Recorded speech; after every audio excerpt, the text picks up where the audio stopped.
He turned water into wine, I turned whiskey into songs. Too many second chances, too many too far gones. Gave me grace along the way, took my heart and led me home. Don't you see, it's a God thing for me. Now I write songs about the heartland. My heartland's in Tennessee. Welcome to the Heartland Journal Podcast with Steve Abramowicz, editor-in-chief of heartlandjournal.com. Hi, this is Ralph Winter. I'm the producer of X-Men and Star Trek movies, and you're listening to Heartland Journal Podcast.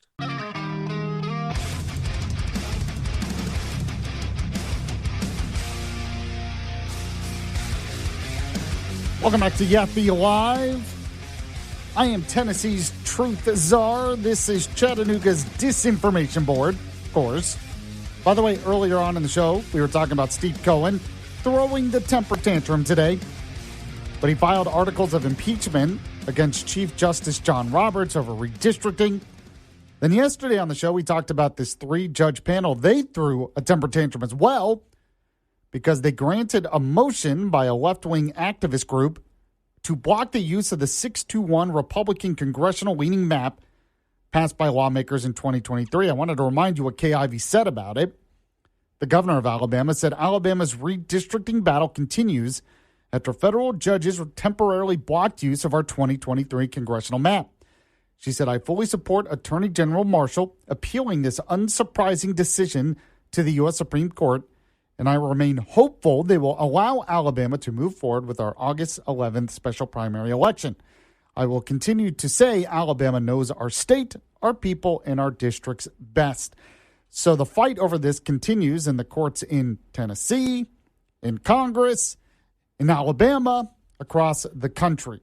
So we're going to talk about this right now with Steve Abramowicz. He is with the Heartland Journal, and you can always read the latest stuff on this other news at heartlandjournal.com. Check out his podcast there as well. Steve, how are you, sir? I am doing great. How are you? Doing good. Not too happy with the courts, but other than that, I'm doing well. I tried to warn you over a year ago that the courts and the Republicans were the same problem that the Democrats are, just worse. Yeah, so talk about this. Let's start with Steve Cohen filing articles of impeachment against John Roberts, saying, well, he's being blatantly political. Now, I've been bringing up that if this court was an arm of the Trump administration, like Cohen says, they would have ruled in favor of his tariff policy. Well, they went against his tariff policy. That doesn't sound like a court that is the arm of the Trump administration. But what do you think?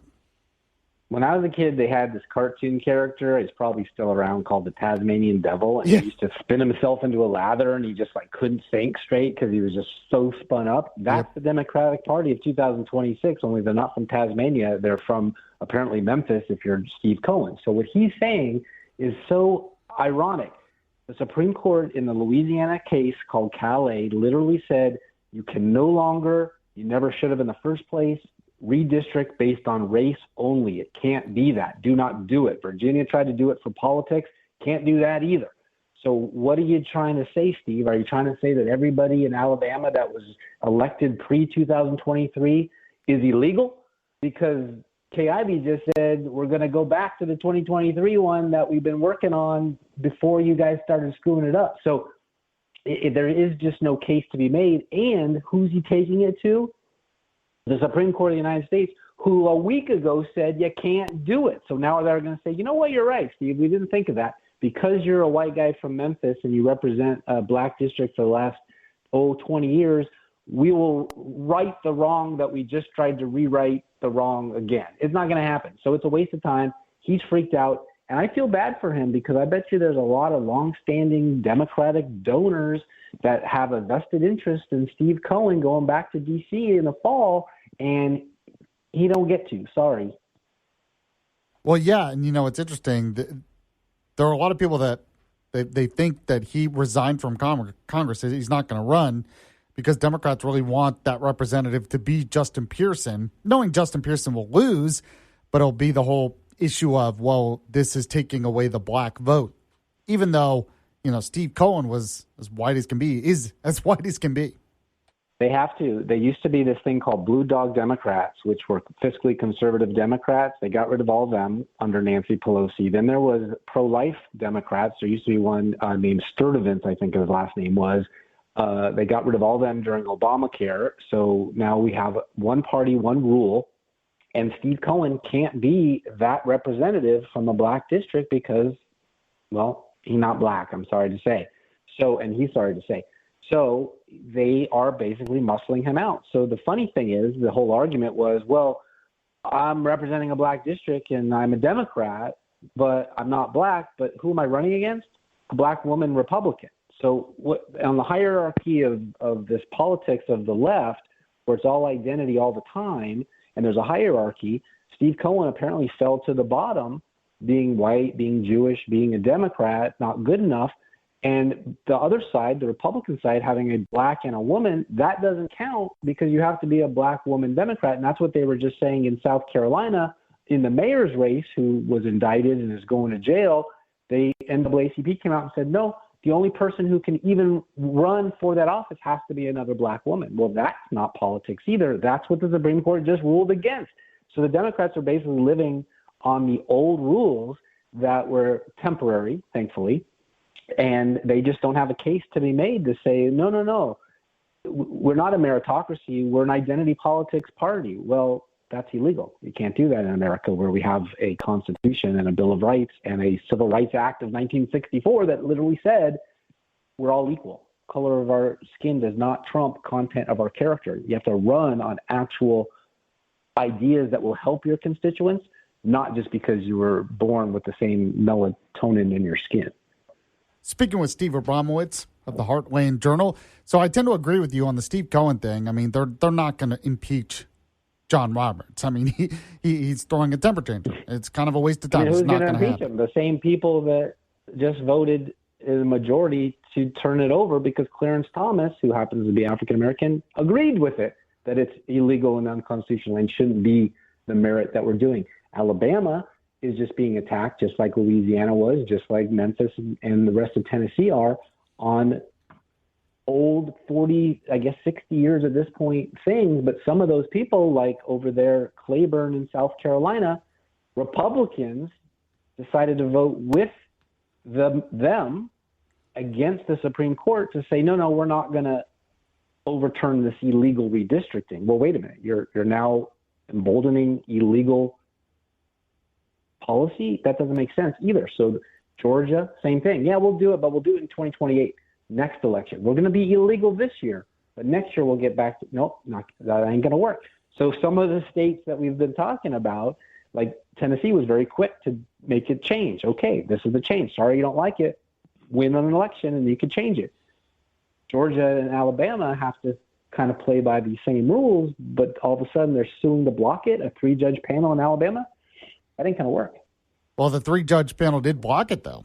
I mean, it did work. Well, now it goes to the Supreme Court, which is my point. The same people who just said you can't do it get to say you still can't do it. You couldn't do it last week and you can't do it next week. By the way, I want to remind, I do want to say real quick that to impeach a Supreme Court justice, it would be done through the House and then the Senate, but they would need a 2/3 majority of senators to vote to convict, just like you would for a president. So they're just not going to happen. There's no way. No, and even if they did, with the majority, let's say that they carry it forward and Hakeem Jeffries is the speaker, it would be just like Trump. The Senate would never vote to remove, so they would waste a bunch of time, but they don't have that time because they're talking about November 2026, not November 2030. It's now.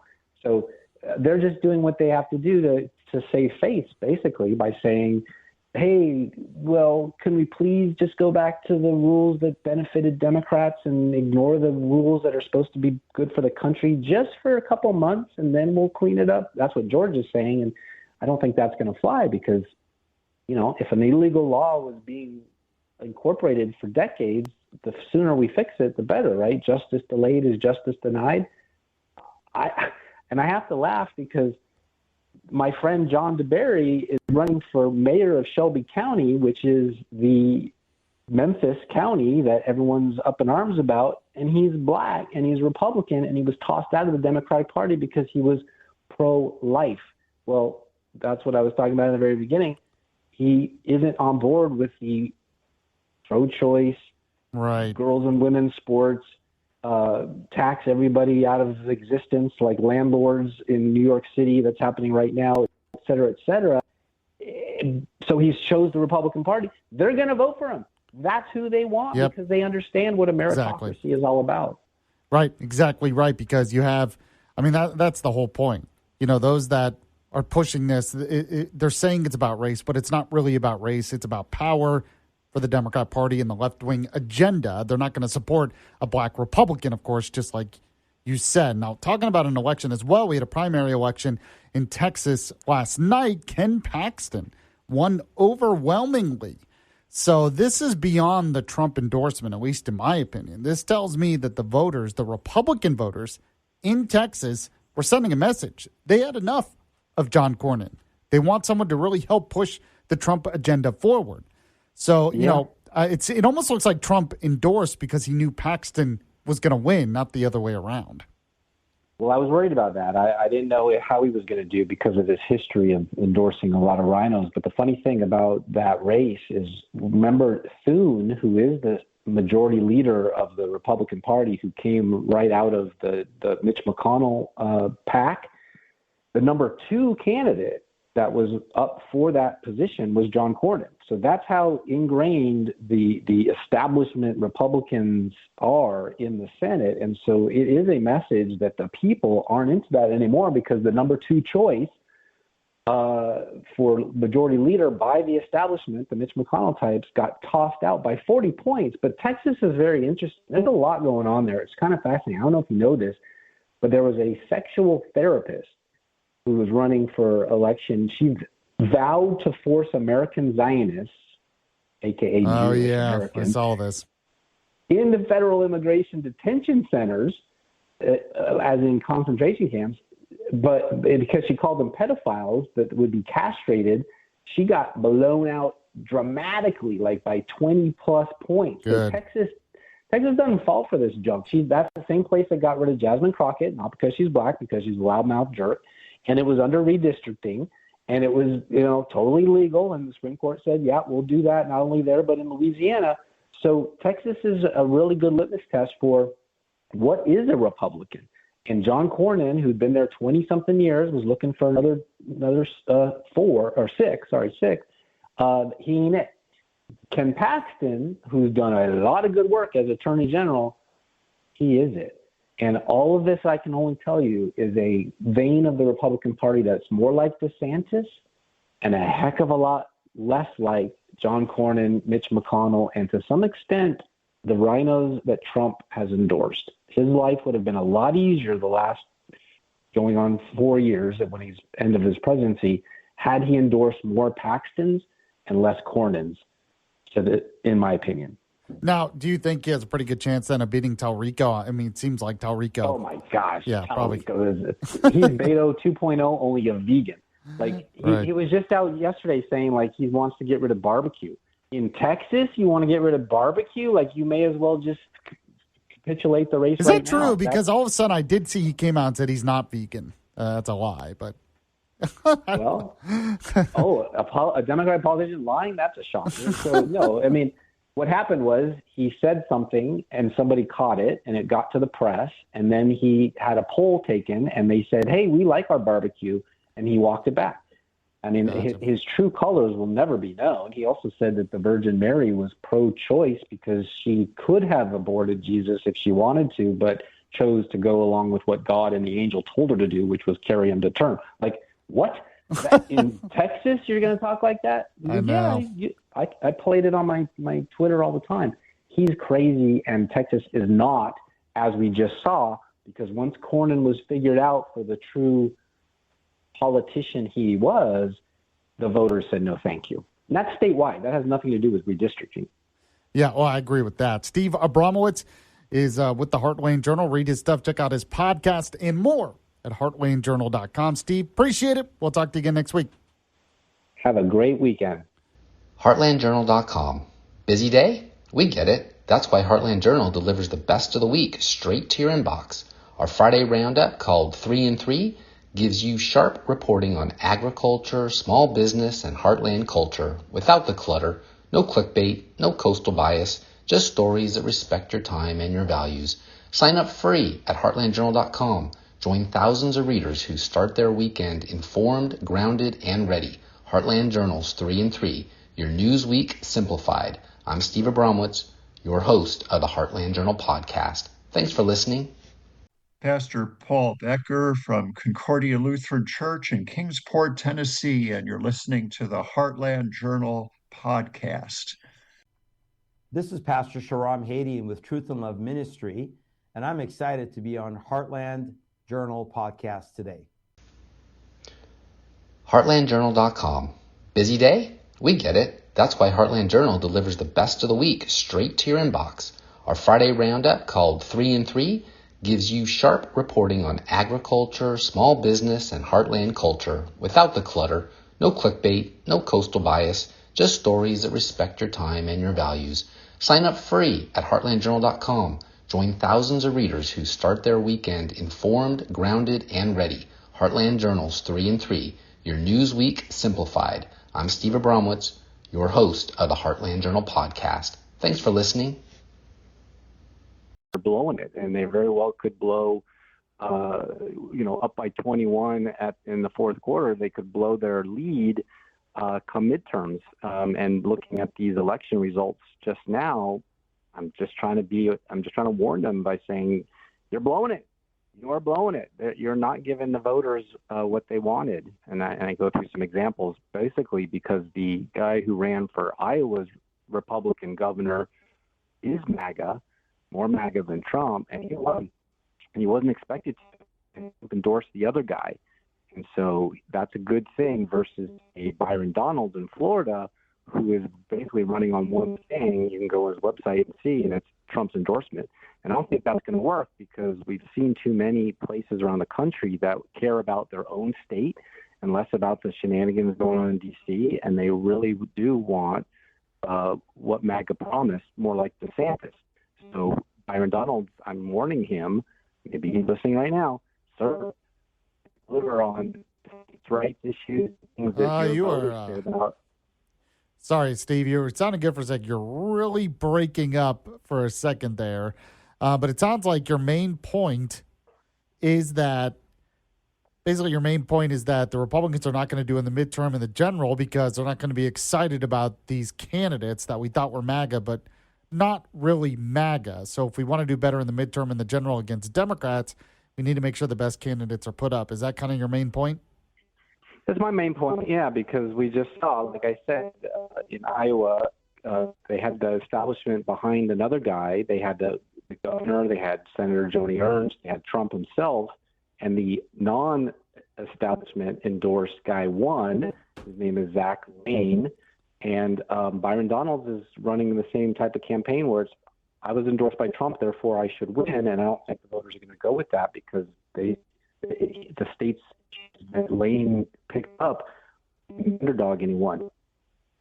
All right, Steve, I'm going to have to let you go. I think it's still breaking up a lot. Maybe if he tries to call back or someone will hang up and maybe he'll try to call back. If he does, not his fault, probably on our end because this is kind of the kind of day we've been having here at the studio. I think you just wanted to hang up on him to see, since he was going to take off and go on vacation. Yeah, how dare him? How dare him think about going on vacation? Steve, do you sound better now? Let's see. Do I sound better now? Yes, much better. Okay, maybe it was just... We were just talking about the fact that I think he just wanted to hang up on you because you said you were going on vacation, and it kind of aggravated him, so... Yeah, how dare you? Oh, I apologize. Well, you took your maternity leave, so I get my vacation. Don't call it maternity leave. I see what you did. You tried to get away with that. You tried to sneak that in there. So overall, when you're talking about the midterm elections, I mean, we did have Graham Plattner. He did make the Democratic primary. He won the Democratic primary yesterday. Any thoughts on him? I mean, any thoughts on the Democrat chances overall for the midterms? Yeah, of course. I mean, Stalin and Hitler, or I mean, Bernie and Platner, he's got the Nazi tattoo. He now is the winner for the Dems against a rhino, the lowest rated Liberty Score Senator F, Susan Collins, who never votes with Trump. So nothing much changes there except the ugliness of the Democratic brand. At least they're now showing their true colors because the socialists were the Nazis and the Stalinists. She did flip her vote for the SAVE Act, so it looks like she actually wants to win this thing in the fourth quarter, even though originally she said she'd only run for one term, or maybe it was two, but it's been like 20. But I'm not sure Maine cares. Like MAGA voters, do around the country about illegal immigrations, but they should, because a lot have settled in Maine. So it is kind of a big deal. So that's my thought of that. And of course, Lindsey Graham, he won. So it's business as usual in South Carolina. And Trump's endorsement, his batting average, which we were talking about before I hung up. But Nancy Mace in South Carolina, she came in a distant fifth. Okay, that's brutal. And that's another MAGA Trump fan from 2016 that's gone and won't be back next time. And that's my point. Where have all the MAGA folks gone? Either primaried out, quit to be on TV, or like MTG moved to Costa Rica with her stock portfolio. MAGA won't outlive Trump, just like the Tea Party didn't outlive George Bush Jr. or Trump 1.0 for that matter. That's my thesis. So you had mentioned Byron Donalds earlier. What do you think about him running for governor in Florida? I mean, do you think he has a chance? He's a congressman right now, but... So that was my article. That's what we're talking about. You probably couldn't hear me. So Zach Lane in Iowa, he won the Republican governor's race, and he ran on all the things that Iowa cares about, local issues like MAGA is supposed to.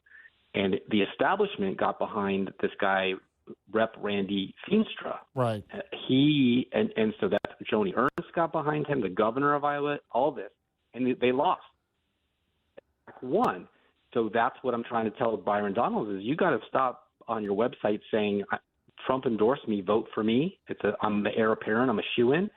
I don't think that's going to fly with Republican voters because they want what MAGA promised to deliver, and he's not going to get it because he's not doing that. So I go through this history. You're too young to remember, but Bill Clinton was talking to Jesse Jackson in front of a group, and he had his sister soldier moment. Yeah. You ever heard of that? Oh, yeah. Okay.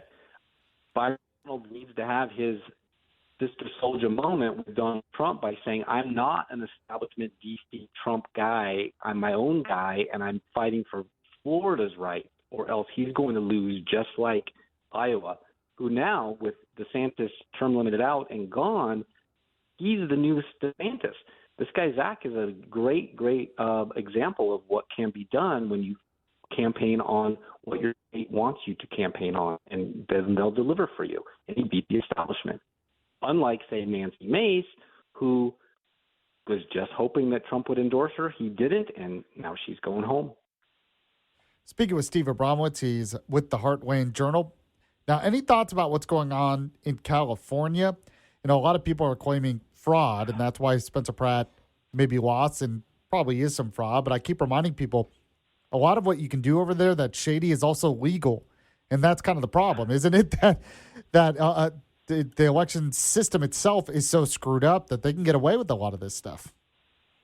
So I'm from LA, so this is near to my heart. It breaks my heart. I was there during the riots. I know how bad LA has gotten in those 20 years. But so we got this improbable, mathematically speaking, LA mayor's race, which coincidentally, the Republican came in second for governor, so gets to run against a Democrat. But somehow Spencer Pratt fell to third on the same ticket, the same ballots, after he won on election night. So not second like Steve Hilton for governor, but distant third, with the election night third place person coming from behind with these late votes to somehow show first place, and some say second place. We'll see where it all filters out, but certainly gets to the runoff and bounces Spencer out. I saw this, by the way. One time I filled in for you, and I had a guy named Ari Hoffman on as a guest, and he has a radio show in Seattle now. But that's exactly how he lost his first race for Seattle City Council, with days after the election day votes, mostly from homeless people, magically found to put her over the top. Seattle does that every single time since. There was a guy named Dino Rossi who lost a third recount back in 2004. So 23 years ago, they had to fix this, but they didn't. And I'm sure LA learned it from them.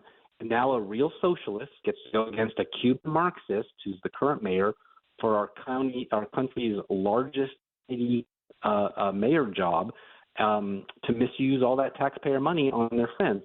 Karen Bass and left-wing city council member Nifia Rahman, that nobody's ever heard of. So all I can say is left-wing city council chick in Seattle won. They got Chop Chaz, they got riots, and she used her key to walk the mob into City Hall and break stuff. So it's not good for LA, especially if they cheated and aren't held responsible, because they'll just do it again and again and again like Seattle. Yeah, I saw from the New York Post today where several homeless people in the area admitted that they were basically paid to vote. And there was there's an image on social media that they took down of her, this Nina gal, holding one of those big checks for a homeless NGO, trying to scrub it so that you don't see how cozy she is with that group. It's the same type of group that Sawant was with in Seattle. It's the same playbook. It's easy to do, believe me. All you got to do is, here's $5, and there's social media videos of this. Here's $5, vote this way, and count them. It's the only way that it makes sense mathematically to come in from behind like that. Steve Abramowicz is with the Heartland Journal. You can see all his stuff, heartlandjournal.com. Check out his podcast, everything else. Steve, really hope you have a good vacation. Enjoy the 4th of July, and we'll talk to you again soon. Thank you. Sorry about the tech snafu. It's all right. It happens. And it was still kind of breaking up a little bit there. But one thing I did want to mention real quick, because he referenced it, and I was going to look it up because I had the story here from the New York Post talking about what he was saying. How homeless people can basically vote in some of these elections because of the way you do it. So the New York Post had this. So it says here, Skid Row homeless claim they've been paid to vote for Karen Bass and Nithya Rahman. So a series of shocking videos shows homeless residents on Los Angeles' Skid Row claiming they were paid to vote for either of those people to make sure Spencer Pratt doesn't win. The California Post obtained copies of the videos after they were published Tuesday on the TikTok account Lane Needs Spencer Pratt. The footage, recorded near 7th Street and Flower Street in downtown L.A. on Tuesday morning, has since been provided to the Department of Justice. So there is going to be investigation, so that's good. But it says here, one shelter in Venice where 185 Rahman voters were registered received $600,000 from taxpayers' care of socialist Rahman. So in one of the clips, a man who claims himself Kevin Shepard claimed he received $4 to vote for Bass. And then O'Keefe's outlet, James O'Keefe outlet, was actually recording video where not only were they getting them to vote, but they would register them. And they would have them registered, these homeless people, and they would just put basically fake addresses, put their name, register them, then have them vote, and then collect the ballots because ballot harvesting is legal in California. This is why people like me and people in Tennessee want to protect the voting system. Because you can claim, well, we need to make it as easy as possible for everyone to vote. But when you're allowing this kind of nonsense where you can register people the same day, when you can have other people collect their ballots, when you can postmark by merely writing it down, and you can count votes a week after the election, yeah, you're making it easy to vote, and you're making it easier to cheat. It's a long way to Nashville from that Napa Valley vine. Put me on a road less traveled. Lord, now I know why. God knew I'd get there in His perfect time. Heartland Journal Podcast is the media property of heartlandjournal.com, where you can find news stories, commentary, and content serving the heartland of America. Any views or opinions represented on the podcast are personal and belong solely to the creator and do not represent those of the people, institutions, or organizations that the creator may or may not be associated with in professional or personal capacity unless explicitly stated. Now I write songs about the heartland. My heartland's in Tennessee.